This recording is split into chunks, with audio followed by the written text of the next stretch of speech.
بسم اللہ الرحمن الرحیم۔ السلام علیکم۔ یورپ اردو نیوز چینل میں خوش آمدید۔ یورپ کی چند خاص خبروں کے ساتھ آپ کی خدمت میں حاضر ہیں۔ فرانسیسی صدر ایمانوئل ماکروں نے اعلان کیا ہے کہ ملک کا لاک ڈاؤن کم از کم 11 مئی تک جاری رہے گا۔ انہوں نے کہا کہ 11 مئی سے کریش، اسکول، کالج اور لیسے کو ترجیح کے طور پر آہستہ کھول دیا جائے گا۔ بہت سارے بچے اسکول سے محروم ہیں۔ اس میں عدم مساوات پائی جاتی ہیں۔ ایسے بھی ہیں جن کو انٹرنیٹ تک رسائی حاصل نہیں اور ان کے والدین ان کی مدد نہیں کر سکتے ہیں۔ ماکروں نے مزید کہا کہ ریسٹوران، کیفے، ہوٹلوں، عجائب گھروں اور ثقافتی مقامات کو بند رہنا چاہیے اور بڑے تہواروں اور تقریبات کو جولائی کے وسط کے بعد ہی اجازت دی جا سکتی ہے۔ ماکروں نے یورپی یونین کے یکجہتی اور افریقی ممالک کی حمایت کرنے کی ضرورت کا حوالہ دیا، جس میں ان کے قرض منسوخ ہونے کے امکانات بھی شامل ہیں۔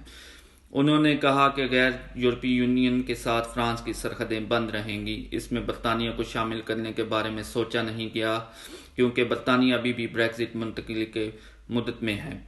جرمنی اپنے شہر کی سڑکوں کو سائیکل اور موٹر سائیکل کی لینوں میں بدلنے جا رہا ہے تاکہ لوگوں کو کورونا وائرس لاک ڈاؤن کے دوران ایک دوسرے سے دوری برقرار رکھنے میں مدد ملے، جبکہ دنیا بھر کے شہروں اور قصبوں کے حکام نے پارکوں، تفریحی راستوں اور سڑکوں پر بڑھتے ہوئے دباؤ کو کم کرنے اور کورونا وائرس کے پھیلاؤ کو محدود کرنے کے لیے اپنی شہری مقامات کو نئی شکل دینا شروع کر دی ہے۔ اطالوی پارلیمنٹیرینز نے حکومت سے گزارش کی ہے کہ وہ لوگوں کو سمندر میں ڈوبنے سے بچائے، جو کہ خدشہ ہے کہ ہفتے کے آخر میں بہت سے تارکین وطن لیبیا سے یورپ جانے کی کوشش کرتے ہوئے ڈوب چکے ہوں گے۔ یورپی یونین کے رکن ممالک پر این جی اوز کی فراہم کردہ معلومات کے جواب میں ناکامی کے بعد لوگوں کو سمندر میں چھوڑنے کا الزام عائد کیا گیا ہے کہ 258 تارکین وطن کو لے جانے والی 4 کشتیاں سمندر میں سخت سردی سے پریشانی کا شکار ہیں۔ اسپین کے شہر میڈرڈ میں حکومت کی جانب سے غیر ضروری صنعتوں پر پابندی ختم کرنے کے بعد پیر کے روز لاکھوں ہسپانوی ملازمین اپنی ملازمت پر واپس آئے۔ بلڈروں، کلینرز، تعمیرات، فیکٹری اور شپ یارڈ ملازمین کو دوبارہ کام کرنے کی اجازت دے دی گئی، جبکہ پولیس نے ملک کے میٹرو، ٹرین اور بس نیٹ ورکس پر لاکھوں ماسک لوگوں کے حوالے کیے۔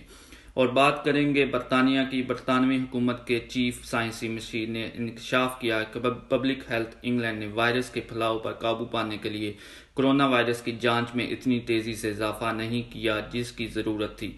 یہ بات سر پیٹرک والنس نے انگلینڈ کے چیف میڈیکل آفیسر کرس وائٹی کی اس رائے پر کہی، جنہوں نے ایک ہفتے قبل کہا تھا کہ جرمنی کورونا وائرس کے لیے لوگوں کی جانچ کرنے میں تیزی سے آگے بڑھا ہے اور برطانیہ کو اس سے سبق سیکھنے کی ضرورت ہے۔ شامل کریں گے ایک خبر برطانیہ کے شہر مانچسٹر سے۔ گھر میں پابندی کے دوران ایک کمزور کنبے کے رکن کی مدد کرنے پر ایک شخص کو گرفتار کرنے کے بعد پولیس نے معذرت کر لی۔ نامعلوم شخص مانچسٹر کے علاقے فالو فیلڈ میں گیا تھا جب اسے ایک پولیس افسر نے ہتھکڑیاں لگاتے ہوئے فلمایا تھا۔ فی الحال کے لیے اتنا ہی۔ آپ سے اجازت چاہیں گے۔ السلام علیکم۔